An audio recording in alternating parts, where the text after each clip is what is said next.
Hello दोस्तों। आज का हमारा टॉपिक है माइक्रो ऑर्गेनिज्म फोए। ये क्लास 8 का साइंस का टॉपिक है। इस पे पहले भी हम लोग बात कर चुके हैं। पिछले वीडियो में हम लोग देखे थे कि माइक्रो ऑर्गेनिज्म होता क्या है और ये हमारा दोस्त कैसे है। इस वीडियो में हम देखेंगे, बातें करेंगे कि माइक्रो ऑर्गेनिज्म हमारा दुश्मन कैसे है। दुश्मन यानी हम लोग को नुकसान कैसे पहुंचाता है। ये जो माइक्रो ऑर्गेनिज्म है हम लोग को नुकसान कैसे पहुंचाता है। बहुत सारा तरीका है जिससे ये हम लोग को नुकसान पहुंचाता है। उसमें पहला तरीका है बीमारी फैलाकर। ये सिर्फ ह्यूमन को बीमार नहीं करता है, प्लांट में भी डिजीज़ कॉज करता है और बाकी जो एनिमल्स होते हैं उनमें भी डिजीज़ कॉज करता है। बीमारी की वजह से हम लोग का बहुत नुकसान होता है। तो जो माइक्रो ऑर्गेनिज्म बीमारी को फैलाता है उसको बोला जाता है पैथोजेंस। जो माइक्रो ऑर्गेनिज्म डिजीज कॉज करता है उसको बोला जाता है पैथोजेंस। पैथोजेंस पैथोजेंस को बोल सकते हैं हम लोग disease causing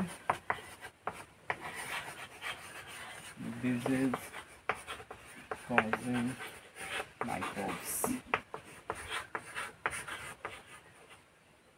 disease causing microbes को बोला जाता है पैथोजेंस। बीमारी फैलाने वाला होता है। अब ये जो माइक्रो ऑर्गेनिज्म बीमारी फैलाता है, दो तरीके का बीमारी फैलाता है। एक वैसा बीमारी होता है जो कम्युनिकेट करता है, फैलता है एक पर्सन से दूसरे पर्सन में। जैसे मुझे हो गया तो मेरे आसपास जितने भी लोग रह रहे हैं सबको ये बीमारी हो जाएगा, तो उसको हम लोग बोलते हैं कम्युनिकेबल डिजीज।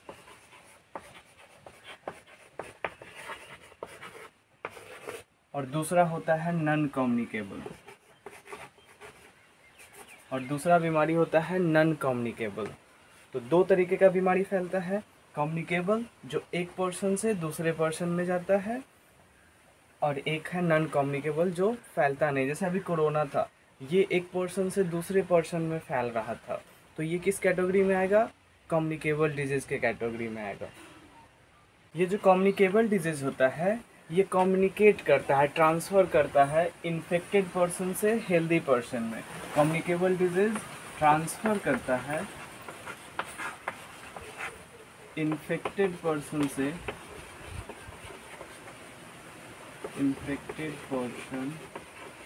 इन्फेक्टेड पर्सन से ट्रांसफ़र होकर कहाँ जाएगा?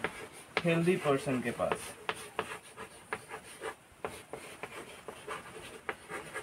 इन्फेक्टेड पर्सन कहने का मतलब हुआ वैसा आदमी जिसमें बीमारी है। कोई आदमी पहले से बीमार है, वो हो गया इन्फेक्टेड पर्सन। वो ट्रांसफ़र करेगा और जाएगा हेल्दी पर्सन के पास, मतलब जो बीमार नहीं है और उसको अभी अभी बीमारी होने लगा है। इसके वजह से जैसे घर में किसी को कॉमन कोल्ड हो गया, ठीक, तो जिसको हो गया वो इन्फेक्टेड पर्सन है। अब इससे ट्रांसफ़र होकर घर के बाकी मेंबर्स को भी ये डिजीज़ होने लगेगा, हेल्दी पर्सन्स में होने लगेगा। तो डिजीज़ ट्रांसफ़र हो रहा है एक पर्सन से दूसरे पर्सन में, इसी को बोला जाता है कम्युनिकेबल डिजीज़। अब डिजीज़ को ट्रांसफ़र होने के लिए या किसी भी चीज़ को ट्रांसफ़र होने के लिए, एक जगह से दूसरे जगह जाने के लिए किसी न किसी कैरियर की ज़रूरत है, ट्रांसपोर्ट की ज़रूरत है। तो इस माइक्रोब्स को कौन कैरी करके ले जाता है? तो इसको ट्रांसफ़र होने के लिए कुछ कैरियर की ज़रूरत पड़ती है। अब ये कैरियर क्या क्या हो सकता है? तो कैरियर हो सकता है फूड, एयर, वाटर, इसके अलावा इंसेक्ट हो सकता है। जैसे मोस्ट कॉमन एग्जांपल है वो मॉस्किटो और फ्लाई, ये दोनों कैरियर है, बीमारी को फैलाता है। अब हम लोग कुछ कम्युनिकेबल डिजीज़ का एग्जांपल्स देखेंगे। जैसे टीबी का नाम सब लोग सुना होगा, ट्यूबरक्लोसिस। इसके बाद पोलियो, ये भी कम्युनिकेबल डिजीज़ है। चिकन पॉक्स को माता जी जिसको गांव में बोला जाता है, chicken pox. Malaria, dengue, AIDS, ये सब कम्युनिकेबल डिजीज़ है। मलेरिया और डेंगू ये मॉस्किटो और फ्लाई द्वारा फैलाया जाता है।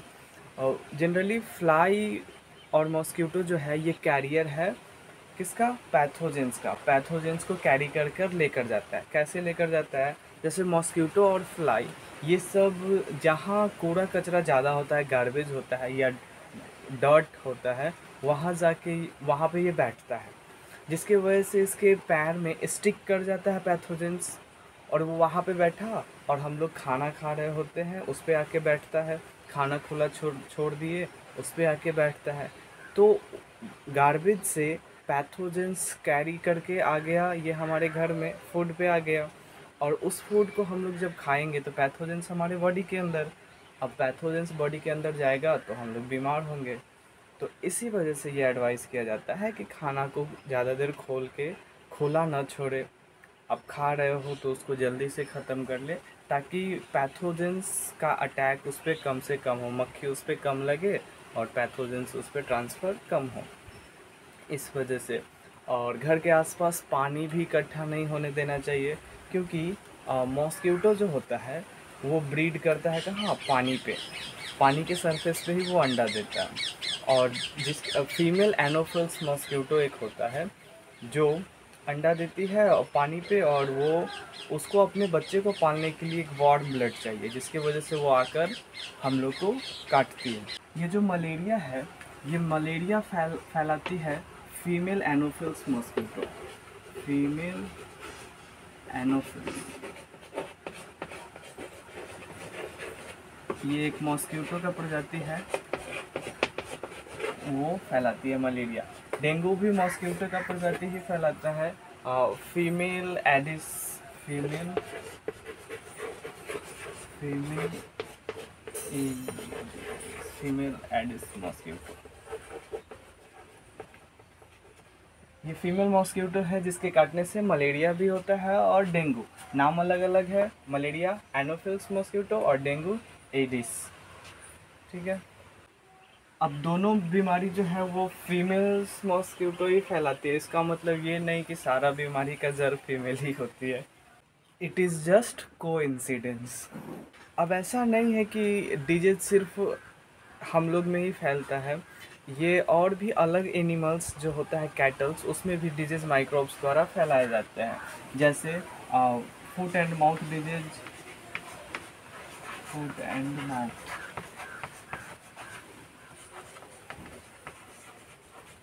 ये वायरस द्वारा फैलाया जाता है, कैटल में जनरली होता है, मवेशी में, गाय भैंस में ये हो जाता है। दूसरा डिजीज है एंथ्रेक्स,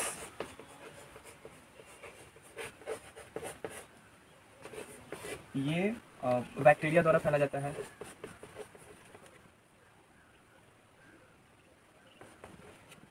एंथ्रेक्स जो बैक्टीरिया द्वारा फैलाया जाता है, ये डिजीज है जो एनिमल में फैलाया जाता है। अब हम लोग बात करेंगे वैसे डिजीज के बारे में जो माइक्रोब्स द्वारा प्लांट में फैलाए जाते हैं। प्लांट में होता है माइक्रोब्स के द्वारा, जैसे साइट्रस कैंकर, ये साइट्रस फ्रूट में पाया जाता है। साइट्रस फ्रूट मतलब जैसे ऑरेंज हो गया, लेमन हो गया, उस सब फ्रूट में ये डिजीज़ पाया जाता है। उस पर स्पॉट्स, येलो येलो स्पॉट्स आने लगते हैं, स्वेल करने लगता है, वो किसके वजह से होता है, बैक्टीरिया के वजह से। फिर हमारा रस्ट ऑफ वीट, वीट यानी गेहूँ, गेहूँ सड़ने लगता है, किसके वजह से, फंगी के वजह से। फंगी अगर गेहूँ के खेत में लग गया तो वो सड़ने लगेगा।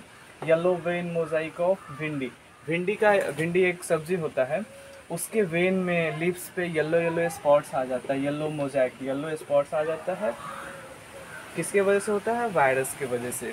अब ये जो माइक्रोब्स है, अलग अलग माइक्रोब्स अलग अलग बीमारियां फैलाते हैं प्लांट्स में, जिसके वजह से हमारा बहुत लॉस होता है।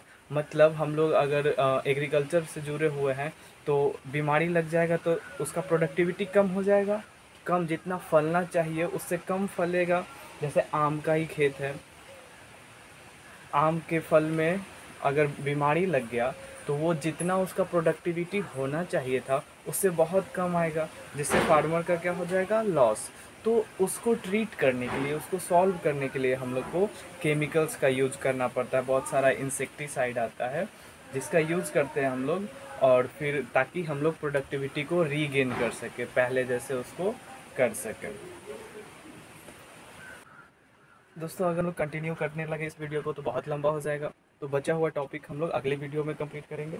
क्योंकि लंबा हो जाएगा तो फिर मेरा सारा नेट खत्म हो जाएगा अपलोड करने में। तो मिलते हैं अगले वीडियो में, तब तक के लिए बाय बाय।